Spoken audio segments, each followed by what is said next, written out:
જય દ્વારકાધીશ. જય દ્વારકાધીશ. આજે આપને એક રિઝલ્ટ મળ્યું છે તો એ બેનના મોઢેથી સાંભળીએ. શું તકલીફ માટે અમૃત પુષ્પ લઈ ગયા હતા? જો પહેલાં તો મને એસિડિટીની તકલીફ હતી, બરાબર. પછી થાક લાગતો કામ કરતાં કરતાં.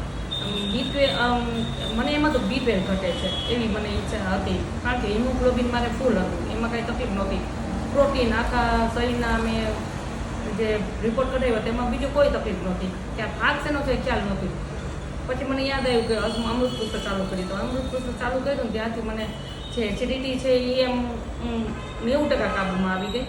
અને પછી જે થાક છે એમાં ઘણી રાહત રહી ગઈ, અને એમાં હું એટલે બરાબર પરેજી તો પાડતી નહોતી, છતાં બરાબર તો પણ તમને લાગુ તો પડ્યું? પણ મને ઘરકામ કરવામાં તકલીફ થતી? કામ કરતા કરતા કચરો વાળતા વાળતા હું સાવણી મૂકીને બેસી જતી, એવો થાક લાગતો. હિમોગ્લોબિન ફૂલ હતું, છતાં હવે બધું કામ કરી શકો છો? હા, હવે બધું કામ કરું છું, હવે થાકે લાગતો નથી. અને એસિડિટીમાં 90% એસિડિટીમાં ફાયદો છે. 90% ફાયદો છે મને. બરાબર. પણ વચ્ચે આપણે જે પરિસ્થિતિ છે ને એ ખરેખર પાડવી જોઈએ.